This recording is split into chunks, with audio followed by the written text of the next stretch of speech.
than a reality for you and your family? If so, it's time to form a union. Don't be denied the wages and benefits you deserve. Come together in a union with the power of numbers. A union is not a privilege, it's your right, and it will make a difference. Contact Teamsters Local 1932, a powerful and successful labor union in San Bernardino, by visiting teamsters1932.org/organize to start today.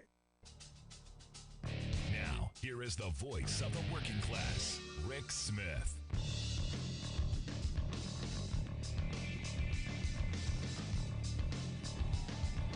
And welcome, brothers, sisters, working class heroes. This is the Rick Smith Show. Thanks so much for being here today on the big program. Lots to get to, lots to talk about. What a day I had today. My son and I are learning to ride motorcycles. This is one of those things that I thought was not a great idea. It's not something I've ever really wanted to do. My mind, having been on the road a couple million miles, I've seen a lot of things happen with motorcycles. But my 17-year-old son goes, I want to learn. So me being the one who goes, well, how can I ease him into this? How can I control this situation a little bit so he doesn't kill himself? Doesn't splatter himself all over the road. So I said, well, I'll do it with you. Because I know in my state of Pennsylvania, if he's under 18, there's a whole bunch of things, whole bunch of roadblocks. You got to do 65 hours of driving with a licensed driver. You got to take this course, that. You got to do a bunch of stuff, bunch of hoops. The day he turns 18, weekend course, boom, he's indoctrinated a motorcycle rider, and he can drive off into the sunset. So we're going through this process. We're looking at bikes. We're going through all this. So I decided, I'm going to buy one. We looked at one in about an hour and a half from where I live in the center of the state. And we're in this little town of Bedford, and we ended up buying the bike. But that's not the point. The point here is we decided we're going to stop for lunch. We're gonna hang out for a bit, do the father-son thing, which we did. And I came across this restaurant in the middle of Pennsylvania, central Pennsylvania, heart of Trump country. Everywhere you look, the F. Biden, let's go Brandon, Trump 2024. I mean, this is Trump country, no question. If I would have admitted, hey, I voted for Biden, probably wouldn't have gotten out alive. But we came across this restaurant. It's called Horno Plenty. It is in Bedford, Pennsylvania. Highly suggested. The food was awesome. It was really good. But that's not the reason I'm bringing it up. The reason that I've brought this up is because right when we walked in the door, and this is one of those things that immediately caught my attention because I look for this kind of stuff. Right when we went through the door, we ended up looking at a sign that was on the door. And this sign said, as of starting May 17th, 2021, there will be a back of the house charge added to every transaction. This is a living wage charge and will be distributed to our hardworking back of the house staff. Thank you for making a difference, and the owner's name. Now, this was a wonderful place. The staff was incredible. The food was amazing. But I got to tell you, this kind of living wage fight, this kind of willingness of business owners to go, we do care about our people, and we're going to make a statement that we're going to ensure that they have a living wage. Now, this should be all employers. This should not be something that's special in this one place in the center of Bedford, Pennsylvania. This should be something that everyone ensures that happens. That hey, the money that we take in should be distributed, should be shared. People should be able to support their families. But it caught my attention because here in Pennsylvania they're about to raise the minimum wage, or the House has passed it. The democratically controlled House has passed it. You got a Democratic governor who is going to sign it. Problem is, you got a Republican-led Senate not so interested. Now, the reason I bring this up is because, Bedford, Pennsylvania, it is, again, one of the reddest parts of the state. Republicans control that area. Republicans who, should care about their constituents, they're going to vote against this.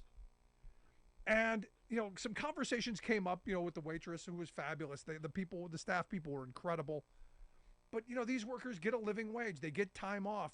They get dignity in the workplace. And of course, the place never has a hard time getting people to come work there. Seems like good business. Seems like a good practice. Now, a little bit more expensive than your place down the road. But you know what? I'm willing to spend a couple extra pennies here or there to make sure that people, I don't know, can support their families. And maybe they can go out and have dinner too. Maybe, just a thought, just throwing it out there, something to think about.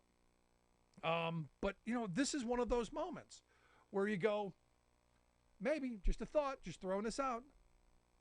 Maybe we make sure that people, can support themselves. Now, it got me thinking today because today, on this day in labor's history, you'll probably hear it at some point, Eugene V. Debs was arrested for supporting striking Pullman workers. Now, this is 1894, and I say all the time, Republicans want to take us back to the good old days of the 80s and 90s, and not the 1980s and 90s. Back to this moment. This moment, Debs led a bunch of workers to strike the Pullman Palace Car Company, and he was arrested for it. So it got me thinking about, are we returning to those moments? Are we going back to this?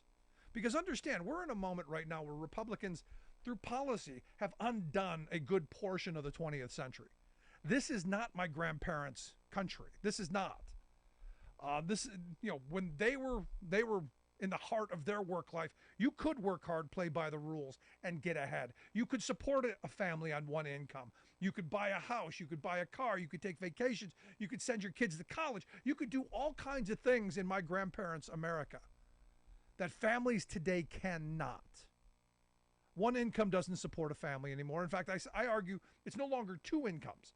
We are now needing three, which is why you're seeing states across this country going, hey, you got those kids. Those kids, all they do is play video games anyway.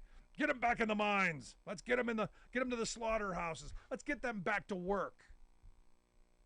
So it got me thinking that, we're moving away from that prosperous working class that my grandparents fought for. And we're moving quickly.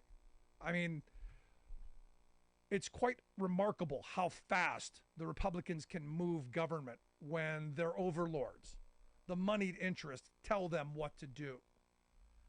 And this is the weird thing, because I've been thinking about this for a while.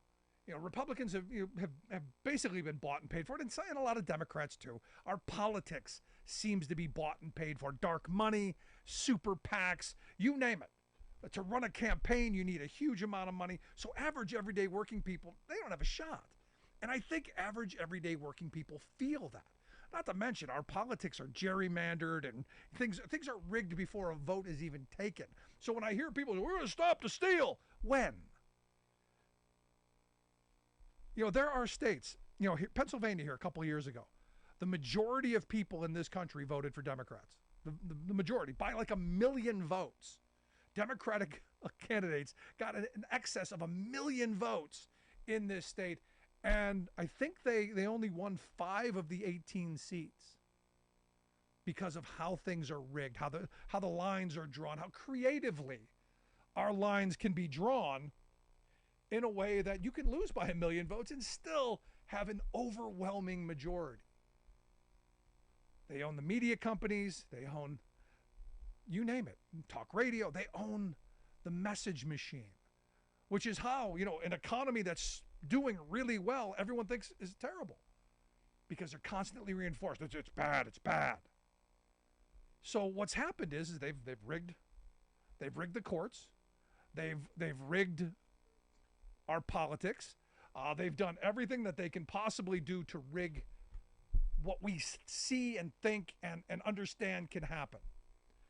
They have done everything possible to make people think that they don't have a shot. They don't have the opportunity to fight these these dark money groups. They don't have the money and the time and the ability to fight these phony, well-funded issue groups like Moms for Liberty. They understand that. I mean, think about it. In the last couple of presidential elections, Republicans have lost by huge numbers. But because of how the game is rigged, because of the Electoral College, they ended up taking the presidency. Trump lost by 7 million votes. And people are still claiming, he won. No. Now, again, the sad reality of this moment that we're in is they have destroyed our belief that we working people can change things, that we can have our voice heard. They have. Which is why I think we're seeing so much worker action. Why we're seeing so many workers who are fed up, so many people who have said we're not going to take it anymore, so many people who've said, you know what, we're going to take a stand here. This is where people, I believe, think they have a chance to make some change. And I've been saying this for a while. The way we reunite this country, the way we pull everybody back together, the way we do this stuff is through labor, is through our work, is through the workplace, is through making sure that people know that we're moving forward in a way that we think we can.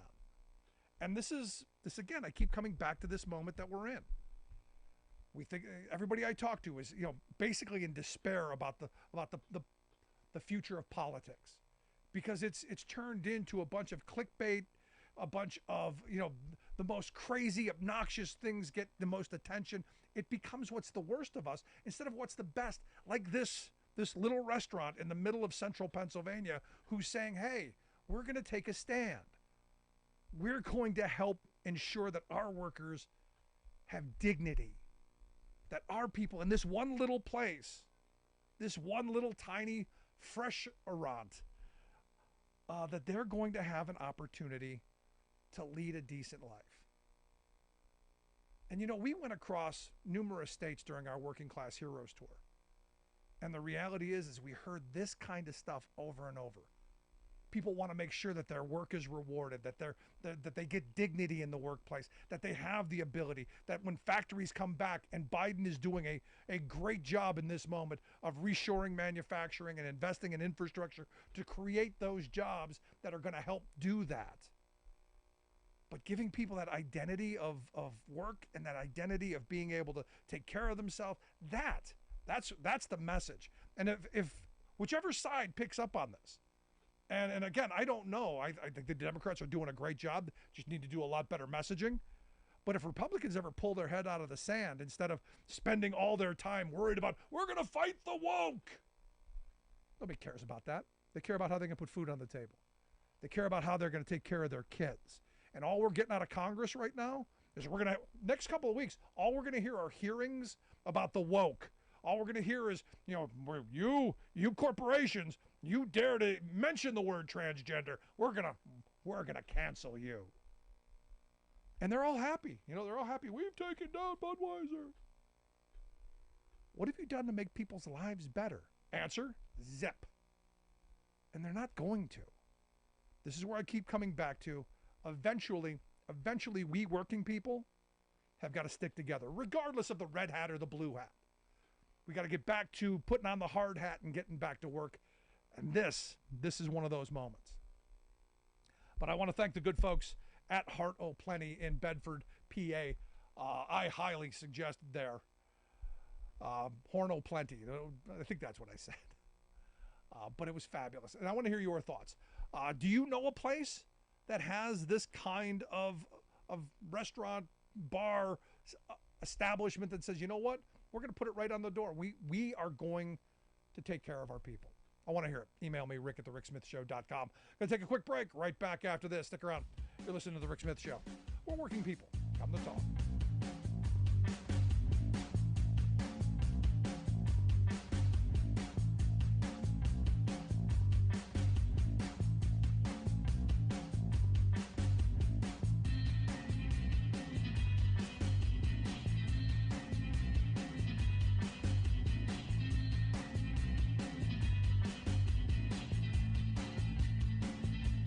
We are AFGE, the American Federation of Government Employees. We represent 700,000 federal and D.C. government workers who are the vital threads of the fabric of American life. We support our nation's military. We take care of our nation's veterans. We protect our nation's borders. We respond to our nation's crises and natural disasters. We provide services to our nation's seniors. The American Federation of Government Employees. We work for America. The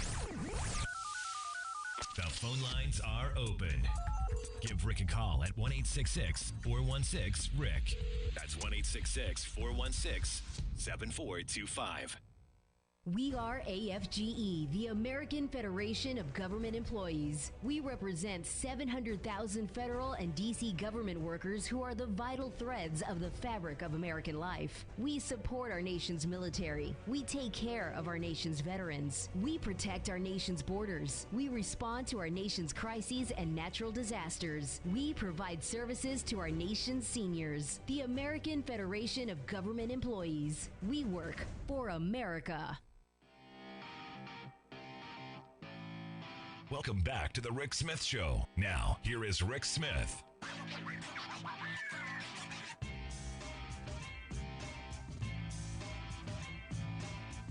So, good old Clarence Thomas.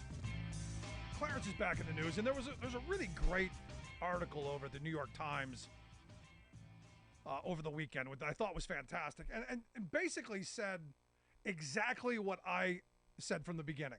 We all saw the ProPublica piece on how Harlan Crow, this billionaire, was being very generous to our Supreme Court justice, paying his grandnephew's tuition so he can go to private schools, yacht vacations, all kinds of stuff, top of the line, kind of stuff. And I said, look, this isn't a quid pro quo situation at all. This isn't one-off. This isn't, hey, I'm going to give you this trip, you do this thing for me. That's not how this game works. And I had some people go, no, Rick, it's what it is. I'm going, no, it's much worse than that. It's much worse than here, Clarence. Here's a pack of cash. Here's a trip. Here's much worse than that. It's what I said from the beginning. This is institutional. There are all these think tanks set up across this country, big moneyed interests, who have gone and said, we're going to set up these, these think tanks, these institutes, whatever you want to call them. The Heritage Foundation, the Heartland Institute, you name it, the I Love Dogs and Puppies Institute. And they hire really high-priced people to sit around, think of bad ideas. They throw big parties, big galas at really, really exotic places, and they bring in dignitaries, and they wine and they dine and they pay them for speeches, all kinds of stuff. It's been going on for years. And look, it's not only on the right, it's on the left too, but mostly on the right, because that's where the billionaire money is, because they understand Republicans are all about tax cuts. What is their number one thing when you go, why are you a Republican? Oh, tax cuts. I want tax cuts. And you go, tax cuts for whom? I'm okay with tax cuts for working people, but I gotta be honest. So it's when the billionaires start loading up their money, got a problem with that. Now, this said, Clarence, this New York Times article goes into, says, look, Clarence is from the very beginning. The Horatio Alger Association brought him in, made him feel special, gave him access to billionaires, wined him, dined him, did all kinds of stuff, and created him. This is back when he was, he was just the head of the EEOC. He was just a lawyer. They brought him in. They cultivated him. They had him from the beginning. It's not something that just happened when he got the name. They created him, just as they've done with all of those conservative justices. It's not that, hey, I want you to do this for me. It's, I know you're going to do this for me without me asking you, because I know what you are going to think before you do, because we've created you. This is what the Federalist Society, this is what all of those big money groups are all about. So when you hear this, well, he's got this trip. Yeah, that's not what did it. That's just icing on the cake. He's been in their pocket from day one. Let's go to the phones. Got Jim on line 1 from Chicago. Jim, how we doing? Jim, listen to me, not the radio. Hello? Jim, how are you? What's on your mind?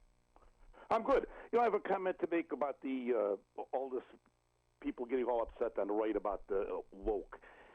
I would like to say to my Republican friends or anybody, take out your phone or look at a dictionary and look up the word woke. And basically what it says everywhere you look is someone who is alert to racial prejudice and discrimination. I certainly think that anybody with a half a brain knows that this country has been like that for a long time, and it still is to a degree. And I just really get a kick out of the way these Republicans could take a word and turn it into something totally different than what it actually means. They're just nuts, Rick. They're nuts. And that's just really all I had to say. It just bothers me that they can take a word and bastardize it and turn it into everything else, when basically all it means, anybody with a half a brain would know that there certainly is racial injustice and prejudice. No, I mean injustice overall. I mean, when I think of woke, it's about injustices. It's about helping those who are down, those who need help, those who are being abused. Throw all that in there. It's about being aware, as you've said. But again, this isn't about the issues. This is about creating a buzzword to create division so they can divide and conquer and tear us apart. So it's that dog whistle that they love throwing out to get their audience, their groups, to foam at the mouth like Pavlovian dogs. And look, it's effective. You just, hey, the woke are coming. And they understand. And one other comment, too, if I could, about Donald Trump in a way. It's amazing, all these people like Trump, and I don't really talk about it a cult at all. I've tried this on a couple of my friends and family. When I say this to them, they kind of like are lost for words. And this is what I ask them. What is it about Donald Trump? What redeeming qualities does he have that you would like to see your children, grandchildren, or people in your family emulate? Is it the conspiracy nut job? Is the chronic lying? Is it the way he talks about women and the sexual harassment? Maybe it's about all the nice nicknames that he gives people and belittle people. I would just ask your friends this. Ask them just, what is they find about Donald Trump that they would like their family to emulate? And if they're anything like the people in my family, that'll leave them with a dumb look on their face. Yeah, rich. When I've asked that question, he's rich. He's powerful. Thanks, Jim. Appreciate the call, buddy. No, I mean, it's just, that's the answer that I get because I've asked that question, because I agree with you 100%. There are no qualities that parents who give a rat's behind, I think would actually answer. No, we want a bully. Because honestly, I think a lot of people like him because he is a bully. They like him because, he talks like I want to. He acts like they want to. But they can't. And they're living vicariously through their bully. And I agree with Governor Pritzker. I think he hit it right, that these are people who just haven't evolved. That they just don't have the capacity, the mental capacity to feel compassion or empathy or those things of understanding someone else. And look, I've said it 1,000 times. I don't understand a lot of the things that are, the transgender stuff, all the stuff that's out. I don't understand it. But you know what? I don't have to. I want people to live their best lives. I want us as a country to live up to that, that ideal of life, liberty, pursuit of happiness. That's the important thing to me. I want to hear your thoughts. Email me, rick@thericksmithshow.com. I got lots to get to. Over the weekend, you may have seen it, the Teamsters were doing a practice strike. They were, out there on the picket line, showing what's going to come to UPS if they don't come back to the table and actually bargain. So we'll come back and talk about that. Stick around. You're listening to The Rick Smith Show. We're working people. Come to talk.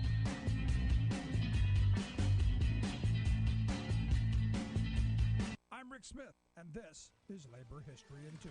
On this day in labor history, the year was 1918. That was the day machinist John Connolly was fired from General Electric's sprawling river works in West Lynn, Massachusetts. Firings of several more labor activists prompted 14,000 workers, 40% of them women, to walk off the job and flood the ranks of the IAM and the IBEW. The newly established War Labor Board emboldened GE workers. They looked to the board for help in beating back yellow dog contracts and to organize bona fide unions. A Metal Trades Council had finally been established at the GE plant in Schenectady, New York. Workers hoped to do the same at Lynn. After Connolly's discharge, GE managers fired another 14 activists 3 days later. As Joseph McCartan describes in his book Labor's Great War, thousands of outraged workers met the evening of the firings and determined there was nothing left to do but strike. The walkout began the following Monday. David Montgomery describes the scene in the fall of the House of Labor, writing, quote, "Early in the afternoon, Union sound trucks outside the building blared fighting songs and called to down tools. Within an hour, the GE River Works were empty."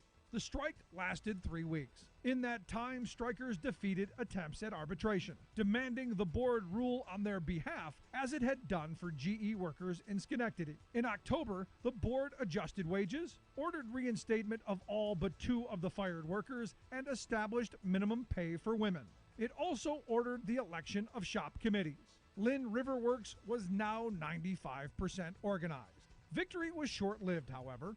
In the post-war period, unions at GE and elsewhere were summarily defeated in vigorous open shop drives across the country. Labor History in 2 brought to you by the Illinois Labor History Society and The Rick Smith Show. About 150 years ago, General Philip Sheridan was sweltering in the relentless heat of a Texas summer. He was not happy. "If I owned Texas and all hell," he groused, "I would rent out Texas and live in hell."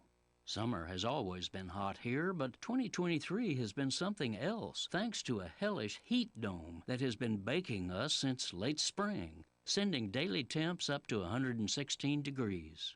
But worse, a more punishing heat has hit us from an even stranger, unnatural dome, the Texas state capitol. That's where our malicious governor, Greg Abbott, and his GOP majority of extremist right-wing lawmakers rigged the rules to make life easier and richer for corporate elites and much harder for working people. In this year's legislative session, they rammed a nasty piece of plutocratic meanness into law that critics dubbed Death Star. It annihilates the basic right of local officials and voters to govern their own cities and counties. In particular, it empowers autocratic state officials and even corporate executives to nullify decisions by localities to protect workers and others from corporate abuse. In a cruel case of bad timing, the first local law targeted for nullification by the Texas GOP is a humane requirement in Dallas and other cities that developers provide 10-minute water breaks for construction workers. This in a state with America's highest rate of heat-related deaths and presently suffering biblical-level heat. Triple-digit temperatures kill, yet Abbott, his air-conditioned legislative cronies, and his corporate campaign donors whined that a required water break was, quote, an oppressive burden on the extraordinarily rich construction industry. This is Jim Hightower saying, here's a new rule I'd like to see. No lawmaker or lobbyist is allowed to oppose heat protections for workers unless they spend July and August with no air conditioning for themselves.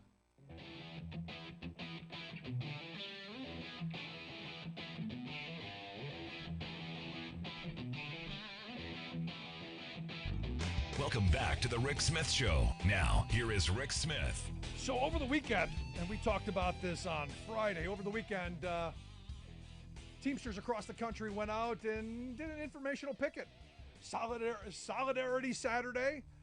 Across the country, you saw people going, hey, this is what it's going to look like, Carol. This is what it's going to look like, UPS, if we can't come to a reasonable agreement. And this is the weird thing. We're in this weird moment where you've got this company wildly profitable, $13.9 billion in profit, and expecting cost neutral contracts. No, we're not sharing. None for you. That's why I've asked Ricky Schreiner to come talk with us. She's a full-time combo UPS employee, also a Teamsters shop steward there at her facility. out in the Minnesota, Eagan, Minneapolis area. Ricky, thanks for taking time for us. Thank you for having me. So, tell me about Saturday. What went on over the weekend? Saturday we had a practice picket in the outside of the Minneapolis facility. We had an amazing turnout. We had not only did we have UPS Teamsters, we had Teamsters from other companies. We had nurses union. We had the Starbucks union. We had local politicians. We had a lot of support from the community. It was a good showing. It was show solidarity and show UPS that we're not afraid. No, and this is one of those things, and I ask the question all the time. Nobody wants to go on strike. I mean, practice is one thing, but actually doing the real thing, nobody really wants to do that, right?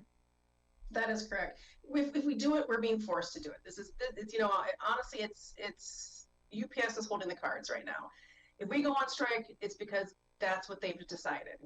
Nobody wants to. We all have families to support. This is the last thing we want. Now, as I said a moment ago, you got Carol Tomei. I think that's how you pronounce her name. Making millions of dollars. You've got the executives making huge amounts of money. They've spent billions on stock buybacks. They've done everything to flaunt how much money that they've made off of your labor, and the fact that it's not coming your way.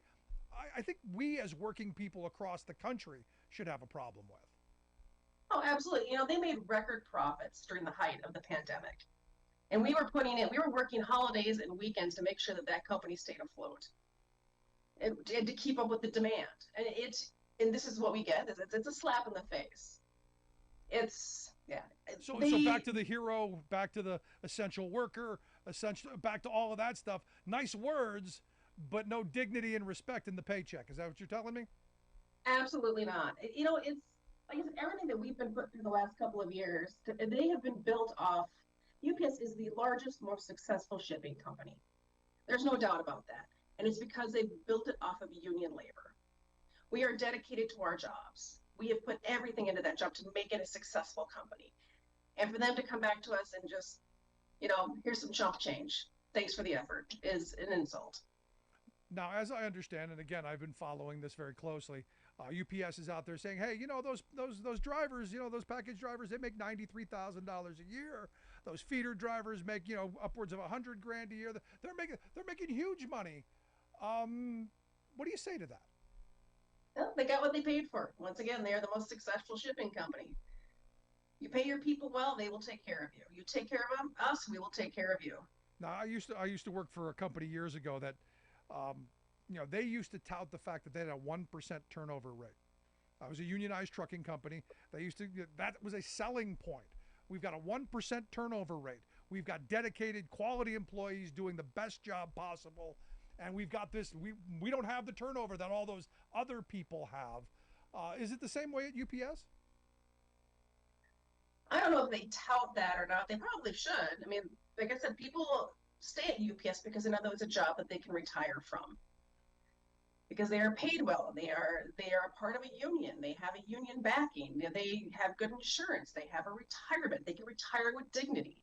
That is why people invest their time and effort into UPS. That's why people stay at UPS. Yeah. Now let's talk about what the other part of this. I mean, while the package drivers that everyone comes in contact with and everyone loves the brown guys and the brown trucks and the brown women coming through with their packages. Everyone loves them. The part-timers, though, I'm not seeing the love there. I know during the pandemic where I am here locally, they were paying those folks who load your package cars and load the trucks and unload the trucks and all that. They were paying them $24 an hour, which is a reasonable wage for doing the kind of work that they do, only to arbitrarily on one day yank about $10 an hour away from them because they could. To me, this seems like an even bigger slap in the face than all the rest. What do you say to that division that they always play on between the full-time folks and the part-time workers? And we see this, they try to pit us against each other, the full-timers, and why would you want them to make as much as you do? First of all, if you don't pay them enough, they're not going to come work there. They can go flip burgers for $20 an hour. Like, you have to make it appealing to them. You have to give them a reason to come in there and stay. And as far as the full-timers go, if you want to get days off, you want to take vacations, we're going to need those part-timers in that building. That's an excellent point. Now, how long have you been a UPS employee? Since September of 1999. Wow. Good on you. So over that time, and that's a lot of years, have you seen the membership as united as it is right now? Because I've been a Teamster over 30 years. I look at what I'm seeing going on across the country as I've never seen before, not even in 97, when they struck in 97. So are you seeing the same thing? I am. I think with this new leadership that's come in, it's brought in kind of a vitality. Not only that, it's bringing in a better communication, where they're utilizing social media. We have our own app now, so you can keep track of what's going on with the contract. Plus, there was a how to save money for the strike and just informational. Just doing a better job of being out up front with the membership. Oh, it's all and I about think that's kind of it's exciting people. It's they feel more involved. They feel like more part of the union. Yeah. Do you think coming out of the pandemic, when again you were labeled essential heroes and frontline heroes and all of that, do you think that plays into what we're seeing now, that people internalize the fact that they did really save this country? They did what they were asked. They rose to the occasion. They took on the danger. They did all of that stuff, and they're just not feeling in this moment respected. Do you see that being part of this? Absolutely. We put our hearts and souls into this. We were working 6-hour days, holidays. We were put. It's not. There was a lot of people coming out of this that are having a lot of mental health issues because it was such a strain on families and relationships. We put everything on the line, and we. Within my local alone, I think we lost 5 employees to COVID. Wow. This was no joke. We put our lives on the line to make sure that we kept the economy running and people got what the goods and services that they needed. And now the people are looking back and saying, you know what? UPS really came out for us. And so we need to come out for them. I'm with you. You're listening to the Rick Smith Show with Ricky Schreiner. She's a full-time combo worker at UPS. She's also a shop steward with the Teamsters. Wow, 98. Good for you. If you want more information, Teamsters638.com is the website if you want to take a look at that. Now, I always say the bigger the picket line, the more people on the picket line, the shorter the strike. The community being a huge part of this. Over the weekend, did you see that community support? And are you doing some outreach to try and bring community members in? Because look, 340,000 workers across the country is a big number. But if you could multiply that by 10, this would be an even bigger event. So I agree. I think that we are definitely seeing support. We're seeing kind of an uptick in labor interest in union labor. We're seeing, the workers' rights. People are more interested in, we've gone through a generation where union labor has been decimated. And this younger generation coming in is kind of sick and tired of being treated like trash. And so you're seeing a lot of people interested in wanting to join unions and be part of that movement. And I think we're seeing that in our communities. People are like, hey, you know what? I want to be part of this. I want to do something about my workplace. So we're seeing a lot of people who aren't union, stepping up and wanting to be involved in this. This is where I said, Ricky, I think this could be, I don't know, I don't have a crystal ball, but this could be one of those moments historically we'll look back in 20, 30, 50 years and go, this was a turning point. Much like when the Teamsters talk about the freight industry, the 1934 strike in Minneapolis, how that turned things around. This could be one of those moments for this industry to raise up the conditions, and not just for you and your coworkers, but also for the Amazon drivers and the FedEx drivers and all DHL and all the other ones that are out there working for subpar wages and benefits. Absolutely. I work a lot with Amazon employees, just trying to educate them on their rights, and it is appalling how they get treated. And it's kind of it's more than just a slap in the face, but it's really quite depressing that companies can treat employees like this. If UPS would, they would. Yeah, it's abusive. No, I mean, it is what it is. And this is where, as you and I, as union members, and look, having, we probably, I've been a little bit longer, but having the experience that we have, we would never put up with that kind of treatment and behavior. And yet, we've allowed it to happen to others. So this is one of those moments that I think this could be, that's why I think that historically this could be one of those moments. I agree. I think people are going to see it and say, you know what, we deserve this too. Yeah, and this is what we have. We have to fight to get it. So last line of question I've got for you, because, there's a lot of misinformation. There's a lot of stuff. We don't know what's going on at the bargaining table, and I know you don't know either. What's the sense that you get from local leadership, from other folks that you talk to, of which way this may go? I know this was a practice. I know this was a show of solidarity and a show of strength. But where's the sentiment when you were talking to people on the line of where they think this is going to go? I think, and this goes with all things, all you can do is hope for the best, but plan for the worst. Right. We don't know what's going to happen, but we just have to be prepared when it does. Well, if it does, if it does end up into a strike, I'd love to have you come back and share more as this goes on down the line. We're with you. We support you. Wish you the best. And I appreciate you taking some time for us. Thank you very much. Thank you so much, Ricky. I appreciate it. I want to hear your thoughts. Email me, rick@thericksmithshow.com. Going to take a quick break. Right back with your thoughts. Stick around. Right back after this.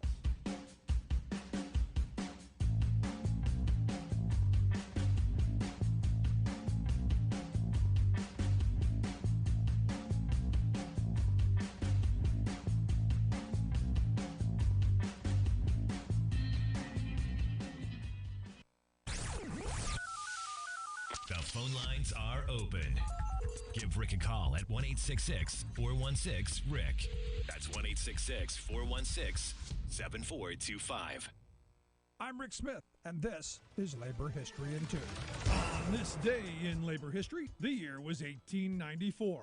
That was the day that labor leader Eugene V. Debs was arrested for supporting the strike of Pullman Palace Car Company workers. In May, the workers who made the popular train sleeping cars had walked off the job. George Pullman had slashed the workers' wages, but kept the rents in his company town steady. The striking workers called on Eugene Debs to support their strike. Debs had made a name for himself in the labor movement by successfully founding the American Railway Union. The union joined together railroad workers in an unprecedented force of solidarity across job types. In June, the union voted to boycott Pullman in support of the train car makers. As rail traffic ground to a halt, the federal government moved in to end the strike. Federal troops were called out. A federal court issued an injunction against Debs and the boycott. The basis for Debs' arrest was the claim that the boycott interfered with the delivery of the U.S. mail by the trains. Debs served a 6-month jail sentence in Woodstock, Illinois. His case went all the way to the U.S. Supreme Court, which decided in favor of the injunction. When Debs was released from prison, he delivered a speech he called Liberty. In it, he declared, quote, "The people have seen the money power practicing at every art of duplicity, growing more arrogant and despotic as it robbed one and crushed another, building its fortification of the bones of its victims and its palaces out of the profits of its piracies." The Pullman strike and the American Railway Union were crushed, and injunctions became a powerful tool against the labor movement. Labor History in 2 brought to you by the Illinois Labor History Society and The Rick Smith Show. You're listening to The Rick Smith Show, where working people come to talk. So I love this. I gotta tell you, this is one of those things that just drives me off a wall. Evidently, Joe Biden's got a mean streak. Joe Biden's mean. Joe Biden's angry. Joe Biden swears.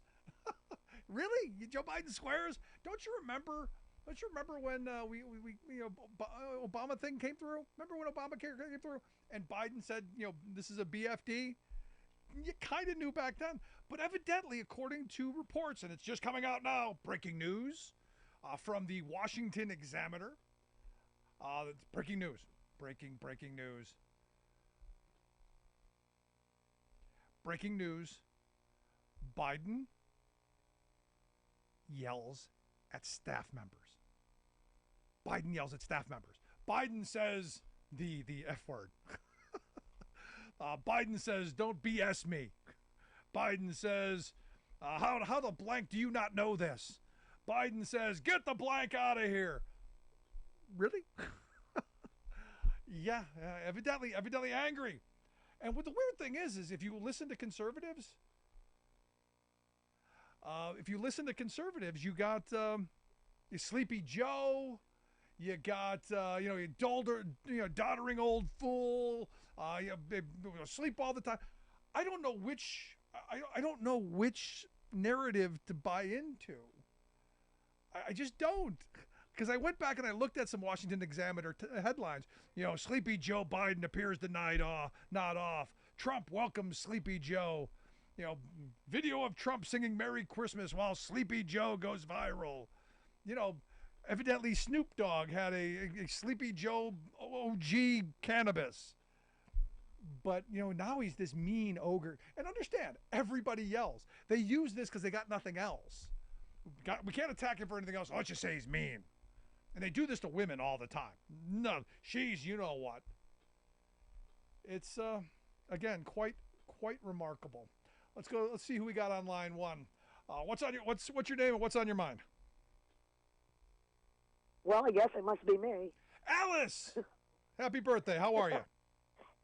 Thanks. I'm doing well.